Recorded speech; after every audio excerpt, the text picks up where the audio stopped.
Hello, pop stars, and welcome to this week's episode of the Popcorn Wind Down. I'm Eddie. And I'm Tammy. Thank you for joining us. This week's episode is sponsored by Cookies Culinary Delights, full service cooking and delivery service. They can teach you how to prepare the perfect meal or snack, as well as set the mood. Or if you don't have time, they can deliver the meal directly to your home and or set up for you. They also offer personal chef services as well. Cooking with Cookie is an experience. So check them out at cookiesarecooking.com. I like that. Tammy, are you a cook? Do you cook? No. Do you know how to cook? There's a difference between not cooking and not knowing how to cook. Oh, I know how to cook. I choose not to cook because it's not fun to me. It's not? So you trying to set the mood, some ambiance for your boo thing. Would you cook, or you would do takeout, or just go to a restaurant? Can I pretend that I cooked it, take it out of the containers, and give it to them and let them love it? Okay, cool. Whatever floats your boat. I like cooking. I just don't do it very often, as often as I would like. But when I do it, I find it relaxing. I see what people enjoy about it. It's just I don't have the time to cook, and plus, it's really hard cooking for one person. Mm-hmm. So I think, but I love. I always say this. I need to get back in the habit of having dinner parties and cooking and having friends over for dinner. I've always wanted to do that. So, yeah, I used to do it a lot when I was younger, and then I guess before all my friends got married and all this stuff. That's not why I stopped. It's just, that sounded bad. It sounded like, oh, they got married, so they don't deserve. But no, um, that's not it. But I Hopefully do. not. Yeah, no. So I think I will put that on my 2023 list of things to do, is to start cooking more and have dinner parties. All right, so this week's episode, we get things cooking with the bear, the FX dramedy about Carmi, a young hotshot chef who's used to cooking in five-star and Michelin star restaurants, who returns home to Chicago to run his family's sandwich shop after a heartbreaking tragedy. In the process, he finds a way to not only heal himself but his motley crew of kitchen staff. So, Tammy, what did you think of the bear? Is it a Michelin star diamond in the rough, or a rotten tomato through and through? The Michelin star diamond in the rough. Is that what it was? Yes. Okay. No, it was really, really good. I really enjoyed it. I didn't know what to expect. They're kind of like the only one that I truly knew off the bat, besides the like guest stars, was the main character, the main actor, Jeremy Allen White, and that's because I'm a huge fan of Shameless. So if you're a fan of Shameless, then you would definitely recognize him, and the talent that he has. So I ended up really enjoying it. What about you? I liked it. I knew nothing. How this show made my list was actually it was one of the trailers at the movies, and or they did the commercial as a trailer at the movie. So I was Mhm. out and I saw it and I was like, this looks like my kind of show. And so, of course, I waited till the season ended, and just in the process of waiting for that to happen, I was seeing it pop up in different places, and it was getting different. It was getting really, really good reviews, not just from the critics, but from people who actually watched. And I was like, oh, okay, then this is definitely something I have to watch. And I watched it and I binged it like all in one setting. It was so much better than I thought it was going to be. It was really, really good. And I'm not a Shameless fan. I know the show, I've heard of the show, but besides William H. Macy and Emmy Rossum, I couldn't tell you anybody else who was in that show. So I had no idea who Jeremy Allen White was. And so I had to do some research. I'm like, oh, he was in Shameless. Okay. But yeah. Um, but I loved it. And it made me miss Chicago. Like Chicago is one of my favorite cities. Chicago gets a bad rap for people who haven't been there. They think it's just this crime infested roach dungeon, and it really isn't. It's a beautiful, beautiful city. And one of the things I love so much about Chicago is the food. So every time I was like, it made me want to get like a Polish or a Chicago dog, or I'm one of the ones who loves the deep dish pizza. So, yeah, I was just like, oh gosh, when can I get to Chicago? So, yeah, but what was something that you really liked about it besides the the besides the star? Like, what was one of your favorite things about the show? How real it was. Like it was just an everyday, real life, regular people trying to survive show. Like they talked so real. Like the constant cursing. I'm like, okay, some people would think like, okay, that's just too much. Like nobody curses that much. Yes, they do. They've never Yes, met me. they do. Like, I loved it. I love like every other word out their mouth was a curse word. Like they were just cursing up a storm. Like they would be talking to each other and it wouldn't be like them trying to be aggressive, but they would still be cursing at each other as they're saying something kind of thing, and just how like they would rag on each other. I love the family feel of it. Like when Sydney shows up and she's a new member of the family, but then Carmi comes back and he has to kind of get used to the family because he was never allowed to work in the sandwich shop. Like he was never allowed to work there at the Beef, I think is what it was called.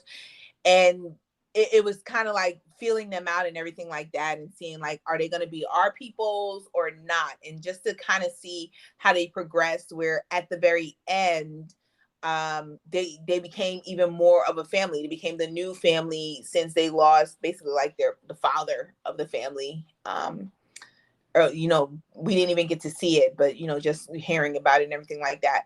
But yeah, so it would just be like the regular everyday folks kind of thing, and it just felt real. Like it was an everyday working person kind of show, which is what Shameless was. And that's what another reason why it made me love it, because Shameless was the same way. Like you would think like, okay, Shameless is just off the chain because Frank and all the shit that he put his kids through and everything like that. But it was kind of them bringing the different stories of people who lived in Chicago and putting it in one show. So yeah, it may not happen to that one family constantly, but just those stories are real stories that have happened to people, local people who live in Chicago. And I felt that same way with the Bear, is that feel of it's an everyday, this happens to regular folk. This is how people live their lives. It wasn't a show about the rich or anything like that. Like it was just regular folk. I keep saying that, so I guess I'll end there. Yeah, I agree with you about the realness. I love shows with great characters. I don't care if they're about the rich, the poor, or whatever. I just like shows that have really great characters and truly developed characters, um, and who have interesting stories to tell. Because we've all got our something, no matter the background, no matter how much money you have in the bank or not, you're still going to have your problems. Everybody wakes up with issues. Money doesn't solve that, just may change how you handle it or choose to ignore it. Um, but I did like that. I did like that about the show. We got to see a different side of Chicago.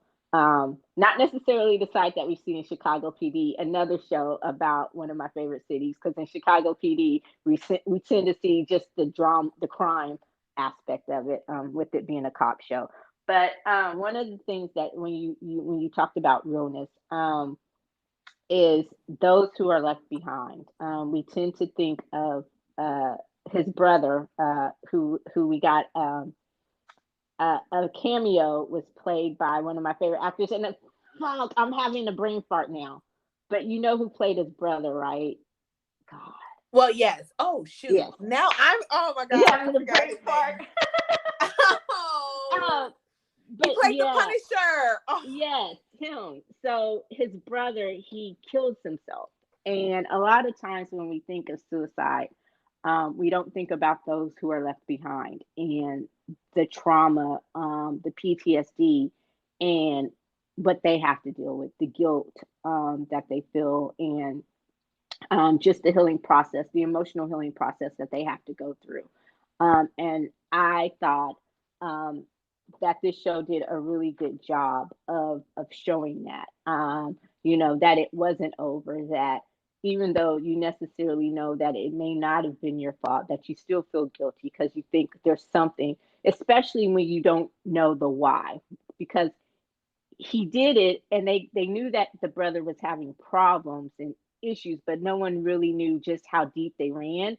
um because you get the idea that the family did not have the best upbringing, that it was just fucked up, that. And so they relied heavily, the siblings relied heavily on each other. And so um he didn't leave a note at first. We don't think that he leaves a note, and then we find out that he kind of leaves a note, but Richie kind of hides it. And so you're thinking, damn, Richie, you're an asshole. Like, you could give him this closure. But then when Richie does give him the note, you realize, well, maybe it was a good thing that he hid it, because it wasn't really much of a note explaining At why all. anyway. But I guess in his sense, it was him leaving him his most prized possession, and that was his recipe for the most random dish you would ever serve in a sandwich shop, which is spaghetti and meatballs. But apparently, it was really good. So it was just like, so that was one of the things that I appreciated. And just, him feeling like, hey, I don't have to deal with this, or I'm dealing with it fine, even though he wasn't. So like when he took that step and went to the meeting for survivors, I was just like, yeah. And just, how he realized that, hey, maybe I did need more, um I did need more help, but that is okay. That, yes, in a sense, this did happen to me too. So I really appreciated that. And one of the other things I really liked, and I think we talked about, I can't remember what other show I noticed this in, but I loved the lighting. I loved how with the when everything first started, um, everything was really dark, and the camera angles and just the lighting they used was really kind of dark and gritty. And then as things started to get better, the camera, the lighting, it was lighter, and it was still, you still had a little bit of a gritty kind of 70s film vibe to it, like it was shot on old school film. But and I love that. I love that part about the show. But you just noticed that things tended to get a little bit lighter, especially with the lighting and some of the camera angles that they use. So that's me being a nerd about that. But I really, really loved it. Those were some of the things that I loved, just the development of the characters and stuff like that. So speaking of characters, did you have a favorite? Oh, oh gosh. Like I feel Or like more than everybody one put favorite? I don't think I necessarily have a favorite. I did have one that like I wanted to punch in the throat. Richie? Yes. But also Tina. Oh, yes. So Richie and Tina, I wanted to punch in the throat. Like I get where Richie was coming from. I fully get it, because they never actually addressed the fact of like he lost his best friend. Like just his brother, just lost his brother. And that must have been really tough for him. And it's kind of like, being from the neighborhood that he was from, it was kind of like you suck it up and you just deal with it, right? Like you don't show people that's a weakness, to really show how much it affects you. And so like even like the simple scene with him and Sydney in the car, and um like him about to cry, when he after he talked to his daughter, and then kind of like having to suck it up. And the same thing with Carmi when he was in the car with him as well. But you realize that he didn't have that support system to deal with the death of his best friend. um but yeah, I still wanted to punch him in the throat. Yeah. Richie is one of those characters that you love to hate, or you have a love hate relationship with. Like, I'm with you. You do understand. But I got the sense that Richie had always kind of been like an asshole, and Hmm. his I can't remember his name, but the brother, the one who had passed, had always been there to kind of clean up after him, cover it up, make excuses for him, you know. And so Michael. Michael, yeah, so he lost that. But I got the sense that Richie was probably true to who he had always been, but the bad parts had just started. Um, they got amplified in his grief and destruction, but he did come a long way, like, you know. I think part of it was also fear that he was afraid that Carmi was going to come in and just change the beef or sell the beef or do something, and that was his home. Like, that was pretty much not only all that he had, but that was his last true connection to Michael, even though they were technically, weren't they cousins? No, they weren't. They were just friends. They were just friends, but they grew Okay. up together, so it's kind of like It's they like, identified themselves as family. But okay, yeah. So you kind so that's where I was like, okay, I get it. Like, you're afraid that everything is just going to come in and change, and this is your last connection to this person. Like, you helped him keep it afloat. You were his right hand, and you know, now his shit ass little brother is coming in, who has been away being a hot shot chef at all these fancy restaurants in New York. And you know, and then he comes in, and it tripped me out. Like, it was so funny when Carmi comes in, and he's trying to, I'm like, dude, you are at basically a glorified sandwich shop. Like, it was a hole in the wall, but sometimes, let's face it, hole in the walls have the best food. um, so I'm like, you're at basically a hole in the wall. And the way he was trying to get them, like, he was like, okay, we're gonna run this like a real kitchen. they did it though. They did it. I They mean, did it. and that was the amazing thing. Like, once he got them to buy into it, it's like, we're still a family. I just may do it a little bit differently than Michael, but we ultimately want the same thing. But in the beginning, they looked at him like, the fuck, you know. And so Mhm. I was like, yeah. And him bringing in Sydney, oh gosh, Miss Sydney, let's talk about her in a minute. But Tina, yeah, Tina was just old school and stubborn and didn't want to be told what to do. And Mhm. Michael, and I kind of got the sense that Michael basically let her do whatever the fuck she wanted to He let everybody do whatever the fuck they wanted to do. That's the do. reason why the restaurant was in disarray. You know, so it was just like, yeah. But she comes around too, and I kind of understand her process. I understood, and that's the thing, is like, even though you wanted to throat punch them, you never truly hated them because you understood where they were coming from. So that, I attribute that to really good writing. Like, it's like, you wrong, but it's like, you wrong as fuck, but I understand why you're doing what you're doing. Like, I understand the behavior, so I got that. So what did you think about Sydney? I like Sydney. I thought she served her like he she knew exactly what he needed to do. He threw her to the wolves. I will say that he really did throw her to the wolves. Um, and she didn't grow up in that environment, so I think it was definitely a huge adjustment for her, and she didn't always deal with that adjustment in the best way in what came out of her mouth. But they also influenced her on how she started talking to certain people in the restaurant. But I liked her just because she served her purpose. Like I like that, you know, she knew exactly what he needed to do. She stepped up to do it. She tried to let him know, like, it's not gonna work the same way because they are not gonna take orders from me. But I don't know. I liked her. I'm guessing you didn't. Oh no, I liked her. Like, I liked her, and but I can add her to one of that she was on my throat punch list at times. Like, Really? yeah, I actually loved her character.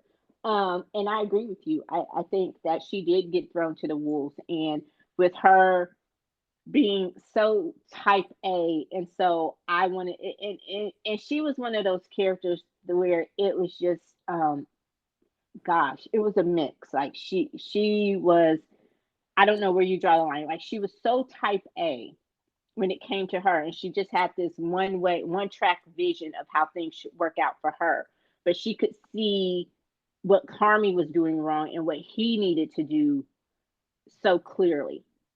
And when she was talking about how she just has this idea in her mind, like when she wanted to start her cooking business or her catering business, and how it went downhill, and how she knew it was going downhill, but she never did anything to self correct.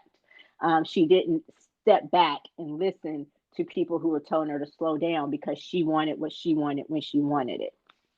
um, and you kind of saw a little bit about that when she forced the issue about the new dish. And even though he told her, it wasn't that he was telling her no, it's just like it's not the right time, because he had Oh, so he much told her going. no. He did it in a very nice way, but he was telling her no. Which was his right to tell her no. Yeah, And I you're think, right. he would have come around, and I understood why he was telling her no. Like he was very clear with her with why the answer Hmm. at that point in time was no. But she went and did it anyway. Now his response to that was fucked up. But when they had their blowout, I understood it. So but yeah, I mean, I loved her. I thought she was great. And once she finally, and I hate saying this, it sounds sexist, but we're just gonna say it. Once she grew some balls, and she started going off on people and talking back, I'm like, yeah. Like I loved the scene with her and Richie in the car. And I loved how from day one, the one person she never took any shit from though was Richie. Like never. I love the scenes with her and Richie. They were like some of the best. Um, and I also loved when they were, gosh, when those guys were outside the restaurant and they were gonna fight, or they were getting into the argument, or they had the Hmm. gun. Was it the gun? And she went and she was like, and she started feeding them, and she told them like, look, be out here every day at this time. I'm giving you food. We're not gonna do this in front of. And so I loved her. Like I loved her growth.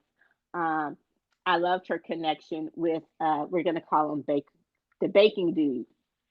Um, Marcus, Marcus. I don't know names. you're fine. Yes, with Marcus. I loved Marcus too, but I'm like, Marcus, you and those cakes, like I was like, Marcus, you got to touch your OCD or something, huh? He's Because it had, creative mind. yeah, and it was just one track, like his singular focus, like he had to get it right. And I was like, ooh, I bet those cakes are so good. Like I bet it is They had so to so be. good. They had to be. But you also kind of, it gave you the sense, like you also appreciate that Carmi let him to a sense, except for the one day when they really got behind. Um, was it the day that Sydney had messed up the system, the machine, and they started getting all those orders, and he had to take them off the cakes. You know what I'm talking about? Yeah, yeah. No, no, no. Yeah. Yeah. So so I was like, okay. But yeah, I loved Marcus. Like you said, I really truly loved everybody. Did you have a favorite episode?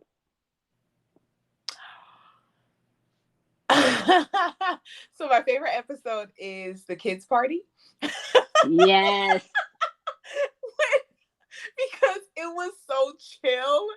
And so I have to say I really really love the fact of like they pulled in people from the Chicago, one Chicago family, because you had the psychiatrist from Chicago Med, you had Trudy. yeah, you had Trudy there from Chicago PD.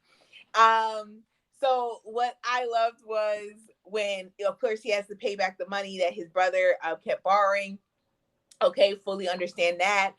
He has to do the kids' party, and then Richie's taking his pills, and they just happen to end up in the juice.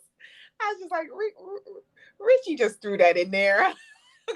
He just threw that in there, and then all of a sudden you look, and the kids are knocked out, and he's just like, so yeah, I got some bad news.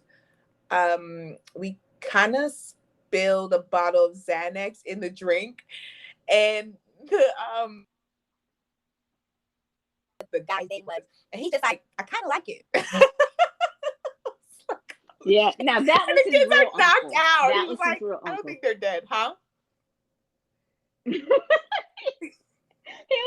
was basically like, as long as they're not dead, we're good. Yeah, This was the best like party ever. Like, it was so chill about, and then another scene from that episode is when like they're like laughing and joking and just having a good time, and then Sugar's husband or boyfriend, whoever he was, comes through, and he's just like, oh, okay, like we're having fun over here, like we're laughing, and the guy's like, nope, nope, nobody's laughing over here, and he walks away. Oh my god, I said that is like the most awkward thing ever, because you change the whole vibe and they don't really like you. They don't accept you into the family. But I just found that whole episode. And then when they were fighting and Richie fell on the hot dog, oh my gosh. I'm sorry, like that whole episode to me was hilarious. Like I really enjoyed that episode because it changed up the scenery, but the dynamics was still there. Like you didn't have all of the characters throughout the whole entire episode, but the dynamic was still there. The realness was still there throughout that episode. Like I'm thinking of it now and I'm just cracking up because it was like next level. Like, how are you okay with your kids like knocked out on grass, like hot dogs half eaten? It was like he did, like, in the way Carney did it. It was like, Carney didn't want to tell him, but he had to tell him, and it was Yeah. just like, and he was prepared for him to just go like ape shit, and he was just like, no, no, this is no wonder, this is good. They're Yeah, not dead, are he's they? like, I like it. Yeah, It's just he's like, like, oh they're my not god. dead. Like, they should. Okay, cool. And then did he even give him like a bonus for that, or add an extra, like take off a little bit more, just because they were like it was just crazy. But I also like the one um where him and Richie ended up with Sugar's husband, and they had to like drive him home or Oh something. yes, that's the same one. Oh, that's the same That's episode. the same Okay, one. I forgot about yeah, that one. yeah. I was just like, what the fuck? Like, it was so Because he was crazy. knocked out on the couch like a baby, just chilling because he had drank the Xanax as well. So he was Oh just yeah, knocked and they were out. like, don't leave them there. Like, his uncle was like, no, no, you cannot leave him here. Do not leave him here. Um, but yeah, I really really enjoyed it. I liked that we got a little bit of each character's backstory, just like a Mhm. little bit of and we didn't necessarily like, even though we didn't necessarily see it, I love that it was how we were told this backstory, is how it developed. And I guess in that sense it worked, because just as you getting to know people before they invite you into their lives, they tell you a little bit about them and their past. So I thought, again, that was genius writing, because one of the number one rules in TV and film is show, not tell. But the way we were told, it worked. So I love the show, from the writing to the casting. And like you say, even though it's not necessarily all well-known actors, they are amazing. And the young lady who plays Sydney, she is going to be a star. She was really really good, and I think this was like one of her first gigs, one of her first true or big gigs. And I loved it. What was something else that you liked? So I have a question. On the interwebs, um, what do you think about Sydney and Carmi possibly being in game? No, no, I don't like. I never got that vibe. Like it never came into my head on. Now her and Marcus, I kind of got that vibe, and I don't even like that either. I'm not behind that one either. Um, but like for her and Carmi, I kind of see them um like ending up as like best friends, like family, like Richie and Michael were, like absolute family. Like she gonna be fully welcomed into the family. It's not just gonna be like, oh, we're a family in the restaurant. No, you're gonna be invited to events and everything like that. I didn't get the vibe. Is that like kind of like the direction they're thinking about going, or There is definitely a vibe there, but I'm with I didn't you. see the I have vibe. mixed feelings. I could see it going anyway, either way. I could, if they do decide to make them in game, then I like the slow burn. Not where it's 20 years slow burn. We know the show won't last that long. But I like the idea of them continuing to build on their friendship. I like the idea of them seeing other people and just slowly seeing it develop from where it is now. I don't think Okay. it should be something that happens just like that. So I think it should be, if it happens, it should be like a natural progression. But I also got the vibe from her and Marcus too. Although she and Marcus are the ones, she and Marcus, they're the ones that I thought would be better as friends.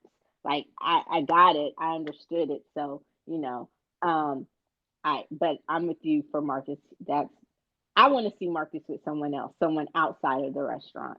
Um, I think that would be absolutely. Um, I think that would be kind of cute to see him meet someone who maybe has a different focus, or someone outside of the restaurant for Marcus. I don't know, but Marcus does need love because he's a really sweet guy. Besides him, being the cake man. Um, See, the funny thing were is, there I any didn't. characters? Oh, good. Oh, go ahead. No, No, I no, was gonna no, say no. like You said the funny thing was, romance doesn't come into like I feel like the show is just so good. I didn't match anybody up. Like I wasn't like, oh, like I could see this, I could see like it was just focused on like the drama of the family feel of it, and like, what they just went through personally and professionally in their lives.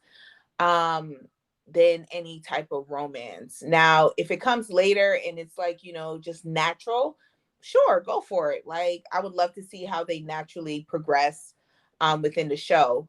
But it wasn't like I never had that thought process when I was watching it. Just I guess because it was just so good on its own with the writing, like you said, and the direction of the storyline was just really so good that it wasn't like I felt like that was missing at all. Not saying that you felt that way, but I was just saying like I never felt like it was missing, or that, oh, let me see how this goes kind of thing. Just because it was in the focus from the jump, so it never progressed for me like that. yeah, and I agree with you. It was just these little subtle moments. And I was like, oh, okay, I could see that possibly. Just the subtleness from it. But there was never these full on um forlorn looks where it was just like where you could tell that the whole direction of the show, or the purpose of the first season, was just to show them healing, just to show them getting to the point where they can think about other things. Because Carmi's focus was like, if you notice, besides Sydney, we never really saw where anyone else lived. And for Sydney, we just saw like her kitchen, and that was because Marcus had come to talk to her after they both left the bear, or the beef after their fight with Carmi. So they were talking about that, but you never really saw much of where Carmi lived. So the whole focus was the restaurant and just trying to get through that. But there were little subtle moments where I'm like, oh, okay, but it was never like ooh. So and then I saw something. I was like, well, maybe it's me. Maybe that my mind is just working like that. But I was reading, and on the interwebs, there's a whole big section of people that want Carmi and Sydney together. And I was like, how do so I was like, yeah, if it's something that happens naturally, if we get to see the friendship, the slow burn, if we get to kind of see them with other people and how that works out, and just the natural jealousy, or and like I said, I could even possibly see her with Marcus. But yeah, I don't know. That would be interesting to see. But I want to see Richie go out on it. Didn't Richie go out on a date with somebody that was like a disaster? When he was telling the story of meeting Bill Oh, Murray, okay. Yes, yes, that shit was funny. he was like, "It's Bill Murray." I'd have had the same response she did. Like, okay, I hear you. He's like, it's That Bill shit fucking was Murray. funny. I'm like, yeah, I heard you the first time you said it without the curse word in the middle of his name. Like, That like, yeah. shit was funny. And that's what made it so funny was her reaction, because I was like, yeah, Bill Murray. Okay. Like, But here's the thing: as much as I love Leo, and we all know I love Leo, or my man Jason Statham, if someone had been telling me the same story about Leo or Jason Statham, or even Jason Momoa, I'd been like, oh, okay, cool. Like those types of stories. It's like, oh, okay, you met someone famous, is cool. But those are really like you had to be their stories.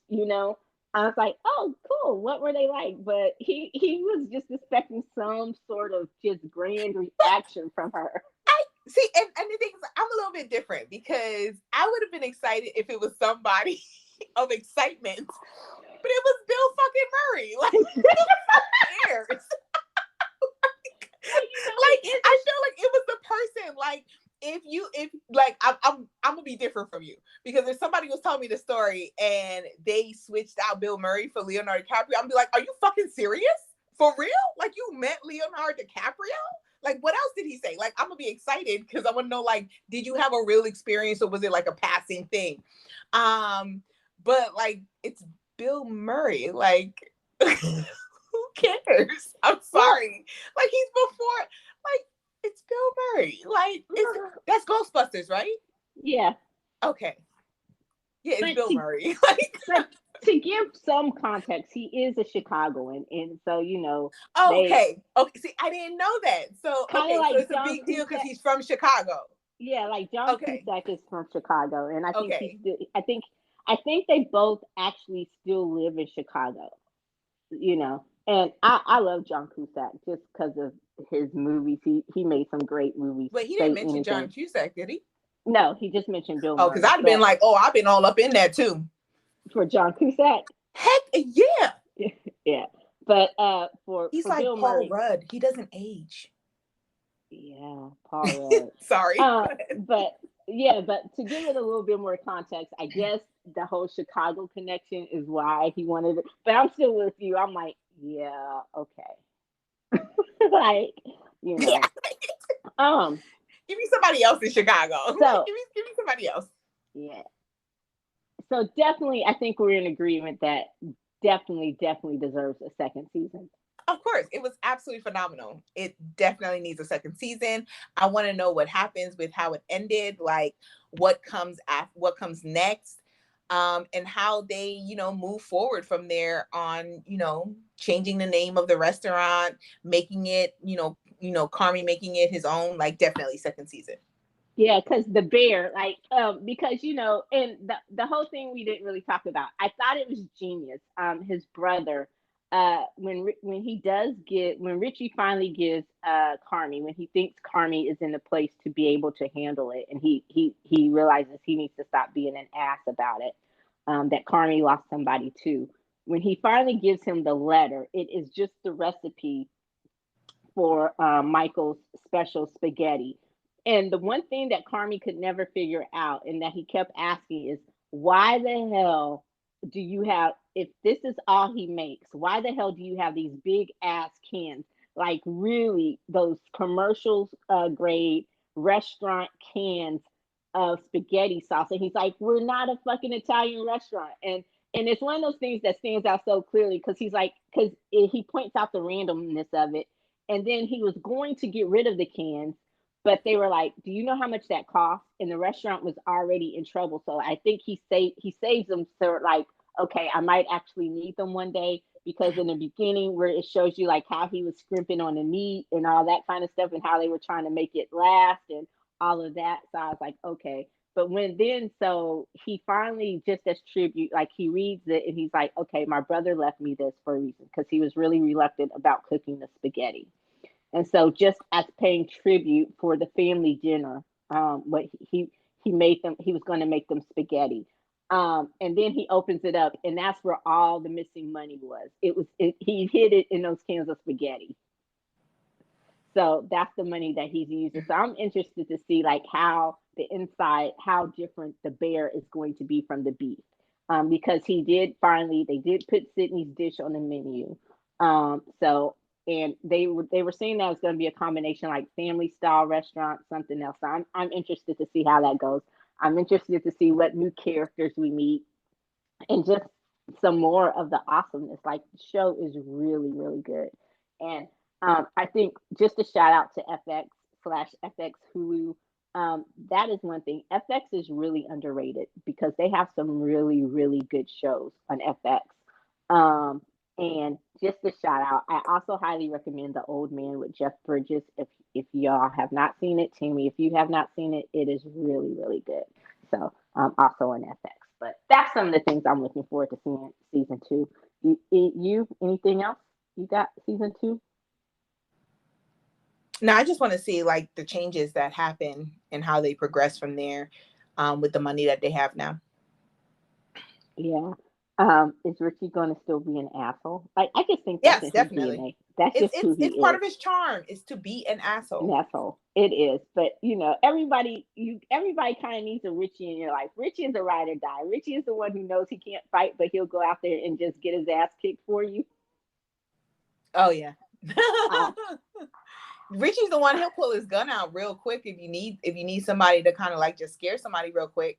Like oh he'll yeah. he'll go get his 22 for Yeah. you. Yeah, he's proven that. But yeah, so it was really, really good. What are you rating it? How many popcorns are you giving it?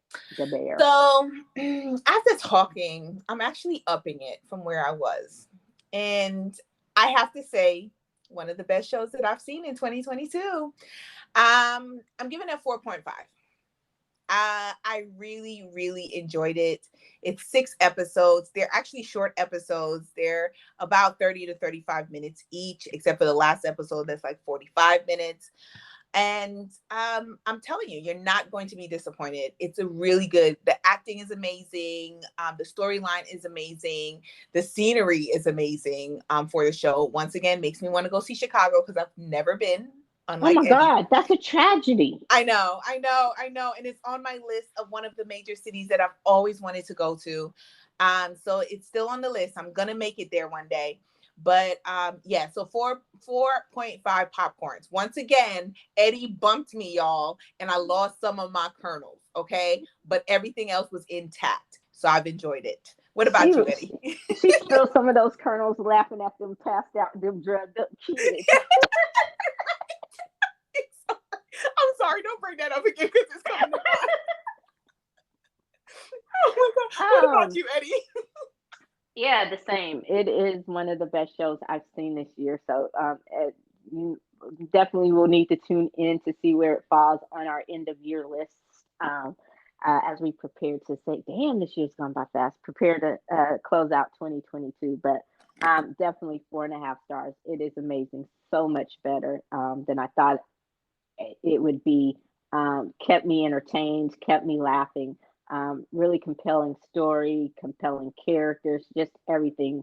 The writing was great. And um, another show in a city. It's a love letter to a city that I love. That, like I said, always gets a bad rap. Chicago is really a great city.